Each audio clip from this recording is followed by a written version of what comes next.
किताबी दुनिया चैनल पर आप सभी का स्वागत है। दोस्तों, आज हम जिस संकट में घिर गए हैं वह हमें रह रहकर डरा रहा है। यह महामारी आ तो गई है, लेकिन जाएगी कब, इस बारे में कुछ भी स्पष्ट रूप से नहीं कहा जा सकता। आपको यह अंधा युग नाटक का वह दृश्य याद तो होगा ना, जिसमें अश्वत्थामा ब्रह्मास्त्र छोड़ देते हैं।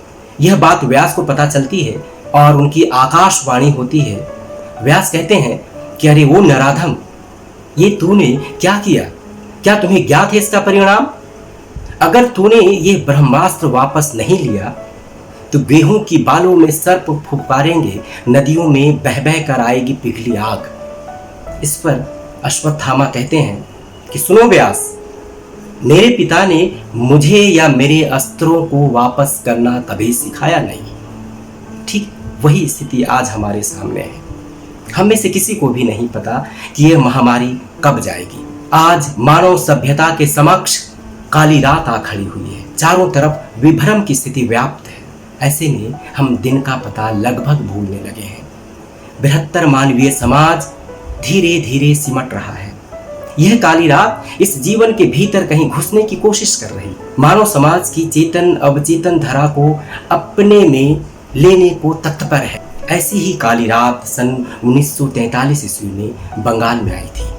वही बंगाल जिसे हम बांग्लादेश, पश्चिम बंगाल, बिहार एवं उड़ीसा के नाम से जानते हैं। चारों तरफ हाहाकार मचा हुआ था, भूख का तांडव पसरा हुआ था। जाहिर है कि इतनी बड़ी महामारी थी, तो ऐसे में संस्कृति कर्मियों का ध्यान उस पर जाना स्वाभाविक था। बिजन भट्टाचार्य ने इस घटना को केंद्र में रखकर एक नाटक लिखा जिसका नाम है नवान्न।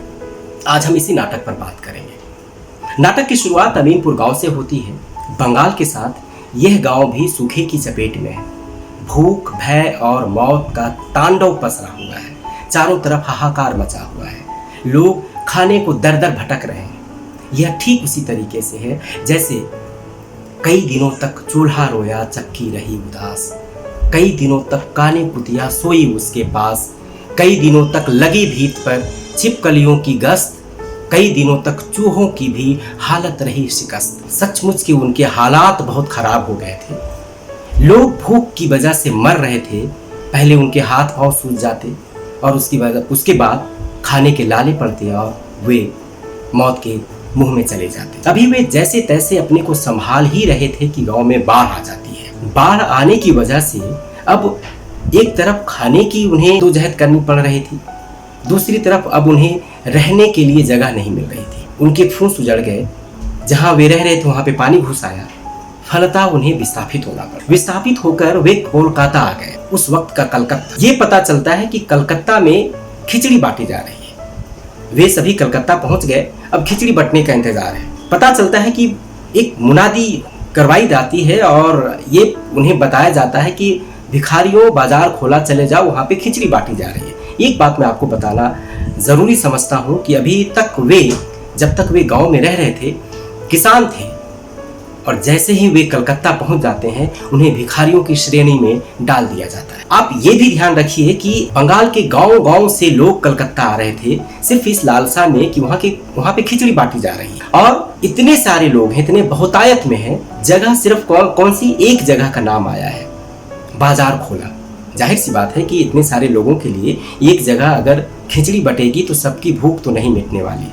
आज भी हम उस स्थिति से दो चार हो चुके हैं। फलतः वे लोग कहीं भी खाना मिलता है, रोड किनारे, गली मोहल्ले में वे लोग बीनना शुरू कर देते हैं। अमीनपुर के गांव के लोग भी एक कूड़ेदान में पड़ी हुई जूठी पत्तलों में से खाना बीनना शुरू करते हैं। वहाँ पे कुत्ते भी हैं, वो अपने लिए खाना बीन रहे हैं। यहाँ पे आदमी आ गया। अब कुत्तों को ये लगता है कि ये उनके हिस्से का खाना था जो आदमी खाने जा रहा है। वे घुर्राते हैं, लेकिन भूख की आग सबसे बड़ी आग होती है।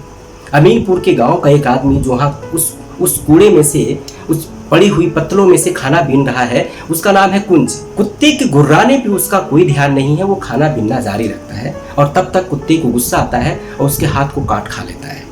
इतनी भयावह स्थिति थी। लेकिन जिस घर के सामने वे लोग जूठी पत्तलों में से खाना बीन रहे थे, वह एक समृद्ध परिवार का घर, वह एक कोठी थी। लेकिन उस घर के किसी भी लोगों का ध्यान इस तरफ बिल्कुल भी नहीं। वे लोग, ये मध्य वर्ग जिसे हम कहते हैं, वह इतना आत्मलिप्त हो गया था कि बाहर की किसी भी घटना के प्रति वह एकदम से निरपेक्ष हो गया था। और मजे की बात यह है कि उस घर में पार्टी चल रही, 1000 लोगों को दावतें दी जा रही हैं और उसमें से आए एक मेहमान जब होस्ट से पूछता है कि आपने भाई बहुत साहस का काम किया, 1000 लोगों को खिलाना कोई मजाक की बात तो है नहीं। तो वह घर का आदमी क्या कहता है कि भाई ये मेरे बूते नहीं बल्कि जियो ब्लैक मार्केट, इस डेड लॉकडाउन में कहाँ मुश्किल था चीजों को उपलब्ध करवाना, क्योंकि ब्लैक मार्केटिंग की वजह से सारा कुछ बेशक हमें अधिक कीमत चुकानी पड़ी लेकिन हमें सामान उपलब्ध हो गया। ये वो है मध्य वर्ग जिन्हें अपने की पड़ी है, जो अपना स्वयं में आत्मलिप्त हो चुके हैं। ये मध्य वर्ग जिन जमाखोरों की बात कर रहे हैं, वे जमाखोर क्या कर रहे थे, अपने गोदाम में 700 बोरे अन्न के रखे हुए थे, फिर भी नए आने वाले ग्राहकों को अन्न देने से मना कर रहे थे। एक भद्र ग्राहक जाता है और एक जमाखोर है जिसका नाम है कालीधन, उसके गोदाम में पहले से ही 700 बोरे चावल के रखे हुए हैं और वो कहता है कि मुझे कुछ चावल दे दीजिए। कालीधन चावल देने से मना करता है और कहता है कि मेरे पास तो चावल है नहीं। क्यों? क्योंकि उसे पता है कि वह मुंह मांगी कीमत नहीं दे पाएगा। ये जो जमाखोर है न केवल अन्न की जमाखोरी कर रहे थे बल्कि महिलाओं के लिए सेवाश्रम जैसे आश्रय स्थल बनवाकर उनसे देह व्यापार भी करवा रहे थे। सवाल उठता है कि इतनी विभत्स स्थितियों के बीच में मीडिया क्या कर रहा था? मीडिया क्या उपस्थित नहीं था? मीडिया की भी चिंता, मीडिया का भी चरित्र इन जमाखोरों का सा हो गया था। मीडिया की चिंता ये थी कि उसके अखबार का सर्कुलेशन दुगना हो जाए। 2 फोटोग्राफर्स हैं, वो तस्वीर उतारने में लगे हुए हैं। एक महिला, एक भिखारन जिसे किसान भिखारन हम कहते हैं, उसके गोद में बच्चा है। वो सोच रहा है कि ये गोद में बच्चा लिए अगर थोड़ा मुस्कुरा दे तो इसे हम बंगाल की मैडोना के नाम से हम अखबार में इसकी फोटो छाप सकते हैं। और वही होता है, वो उसकी फोटो उतारते हैं और खुश हो जाते हैं। फिर बारी आती है अमीनपुर के गांव के एक प्रधान जिसे बूढ़ा किसान है, वो पूछता है कि भैया तुम फोटो क्यों उतार रहे हो, मेरे में ऐसा क्या है जो मेरी फोटो उतारना चाहते हो? तो बोलता है बाबा लोग देखेंगे कि बंगाल की स्थिति क्या है। तो प्रधान बोलता है कि उससे क्या होगा? फोटोग्राफर कहता है कि उससे ये होगा कि लोग समझेंगे कि यहाँ पे क्या स्थिति है। तो लोग देखेंगे कैसे? तो फोटोग्राफर कहता है कि अखबार खरीदेंगे। अच्छा खरीदेंगे, बेचेगा कौन? तो हम बेचेंगे। तो बूढ़ा किसान कहता है कि अच्छा तो तुम अखबार का व्यापार करोगे। तो ये जो व्यापार है ना, उस वक्त के बंगाल में चारों तरफ छाया हुआ था। जो लोग गांव में भूखे के कारण मर गए वो तो मर गए, जो अपने को बचाकर किसी तरीके से कलकत्ता तक लेकर आए वहां पे भी उनकी मौतें होने लगी। कारण ये था कि उन्हें भरपेट खाना नहीं मिल रहा था, फलता वे बीमार पड़ने लगे। बीमार जब पड़ने लगे तो वे हॉस्पिटल की तरफ कूच करते हैं। हॉस्पिटल की स्थिति भी तकरीबन इन्हीं भिखारियों का सा है, एकदम दयनीय स्थिति है। दयनीय डॉक्टरों की वजह से नहीं, वहाँ पे मेहनत कश डॉक्टर हैं लेकिन उनके पास जरूरी दवाइयाँ नहीं है, संसाधन नहीं है। एक भद्र मरीज डॉक्टर से पूछता है कि डॉक्टर साहब यहाँ पे जितने भी रोगी हैं वे सभी मलेरिया के ही हैं ना? तो डॉक्टर कहता है मोस्टली, लेकिन इसमें से कुछ ऐसे हैं जिन्हें ड्रॉप्सी हो गई है। अब मेरे पास दवाई है नहीं, मैं इन्हें कैसे ड्रॉप्सी का इलाज इनका कर पाऊंगा?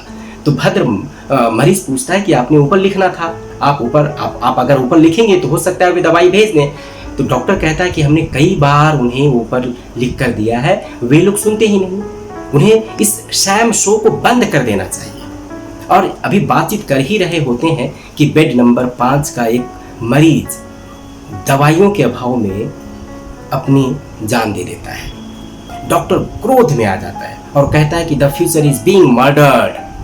तो ये स्थिति थी अस्पतालों की। लेकिन इसी बीच क्या होता है कि जो किसान कलकत्ता की सड़कों पे अभी दर दर भटक रहे थे, उन्हें ये पता चलता है कि गांव में नई फसल अच्छी हुई है, धान की फसल अच्छी हुई है, इसलिए हमें लौट जाना चाहिए गाँवों की तरफ। और ठीक उसी तरीके से जैसे आज लोग शहरों से गांव की तरफ लौट रहे हैं, वे लोग भी बिना किसी बात की परवाह किए वे अपने अपने गांव की तरफ लौटने लगते हैं। अमीनपुर के गांव के वो किसान मजदूर भी, जिसे कलकत्ता में भिखारी का नाम दिया गया, वे लोग भी दौड़ रहे हैं।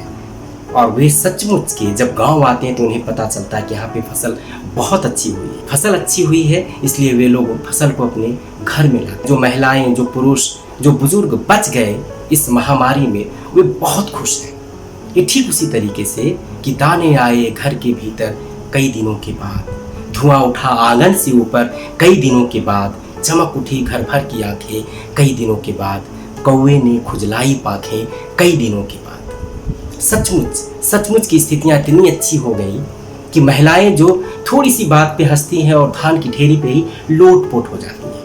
तो ये है। और उसके बाद वे नई फसल का उत्सव मनाते हैं जिसे हम नवान्न कहते हैं। बिजन भट्टाचार्य ने इस नाटक को सुखांत में रखा है। बहुत अच्छी स्थितियां उत्पन्न हो गई हैं, लोग खुश हो गए। हम कामना करते हैं कि आज जो स्थितियां हमारे सामने है, आज जो महामारी हमारे सामने है, उसका भी बहुत जल्द सुखांत हो। लेकिन सवाल उठता है कि क्या हर महामारी अपनी झोली में गरीबों, किसानों, बेरोजगारों के लिए विपदा ही लेकर आती है? कहा जाता है कि बंगाल के उस अकाल में अगर संसाधनों का सही बंटवारा हुआ होता, अगर जमाखोरी नहीं की जाती, तो हंसते खेलते कई सारे परिवार उजड़ने से बच जाते। ये जो 30 लाख लोगों की मौत हुई है, उतने लोगों की मौत नहीं हो पाती। आज ज़रूरत हमारे सामने ये है कि हम अपनी आंखें, अपने कान खुले रखें ताकि इतिहास अपने को दोहरा ना सके। धन्यवाद।